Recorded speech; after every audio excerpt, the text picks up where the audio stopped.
Room 6 second graders, we're reading Trudy Ludwig's The Invisible Boy, illustrated by Patrice Barton. The Invisible Boy. Can you see Brian, the invisible boy? Even Mrs. Carlotti had trouble noticing him in her classroom. She's too busy dealing with Nathan and Sophie. Nathan has problems with what Mrs. Carlotti calls volume control. He uses his outside voice too much. Sophie whines and complains when she doesn't get her way.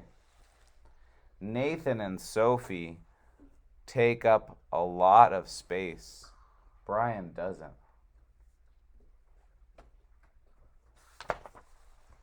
When the bell rings for recess, Micah and JT take turns choosing kids for their kickball teams.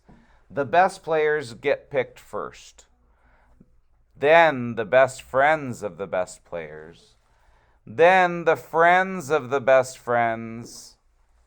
Only Brian is left, still waiting and hoping. Hoping that he'll be seen. JT glances in Brian's direction and just as quickly looks away. We've got enough players for each team, he tells the others. Let's play ball! Does he look very excited? No. In the cafeteria, Madison and her friends talk about her birthday party. The rope swing over the pool was awesome, says JT. Yeah, so was the water slide, adds Fiona. That was the best pool party ever. I'm so glad you guys had fun, says Madison. Everybody did except Brian. He wasn't invited. How does he feel? Sad. At choosing time, while the other kids play board games and read, Brian sits at his table, doing what he loves to do best. He draws fire-breathing dragons scaling tall buildings. Thank you for toasting my marshmallow. Space aliens locked in intergalactic battles. I got you now. Greedy pirates digging for treasure. Crackers? Arg! Yeah, pulling out a cracker. Hi, friend, I have a cookie. Hi. And superheroes with the power to make friends wherever they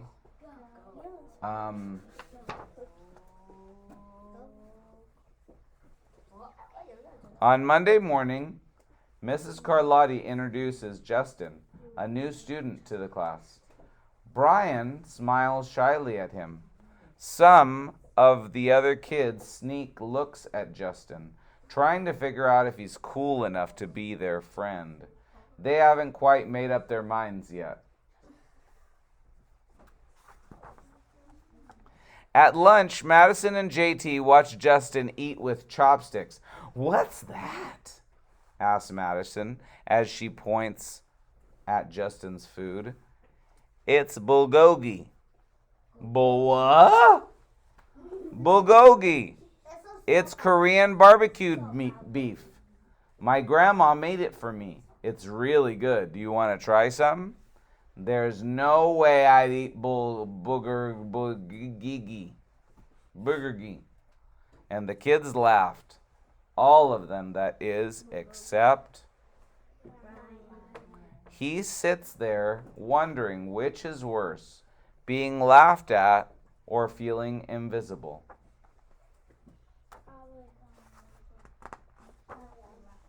The next day, when Justin goes to his cubby to put away his backpack, he notices a piece of paper with his name on it. Justin, I thought the bulgogi looked good. Brian, yum! How's that? Is that nice? Yes. At morning recess, It's like a sopa bulgogi. At morning recess, Brian finds a piece of chalk on the ground and starts drawing away. You're Brian, right? Yeah. Thanks for the note. Hey, Justin, Emilio calls out from the tetherball court. You're next. You're up next. Sorry, I gotta go, says Justin. By the way, that's a really cool drawing, he adds before taking off.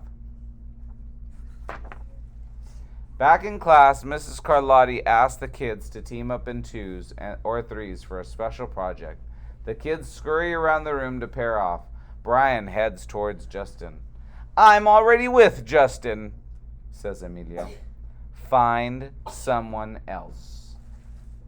Brian looks down at the floor, wishing he could draw a hole right there to swallow him up. Mrs. Carlotti said we can have up to 3 people in our group. We're only 2. Come on, Emilio, let him work with us. Okay, I guess. Who's the nice one there, Emilio or Justin, right? Justin wants to be his friend. Very good. Mrs. Carlotti gives the class directions for the project. Your assignment is to work together to write a story about what you see in that paragraph. Use your imagination and have fun.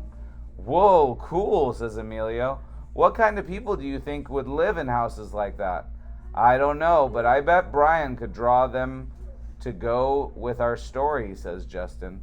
Brian smiles as he takes out his lucky pen. And how does he look? Happy, but he also is in color. That's right. So they all worked together and they all wrote and they said the crooked story we made up on the spot. It's lunchtime again. Brian's favorite part of the day. Another 20 long minutes of kids talking and laughing with everyone else but him. Brian! He hears someone shout, Hey, Brian, come over here! Brian turns, and he sees Justin waving him over. Emilio nods at Brian as he makes room for him at the table. What does nods mean? Nods is like this. Cookie? Would you like a cookie? Thanks. Maybe, just maybe, Brian's not so invisible after all. And in Spanish we say, colorín colorado, este cuento se ha acabado.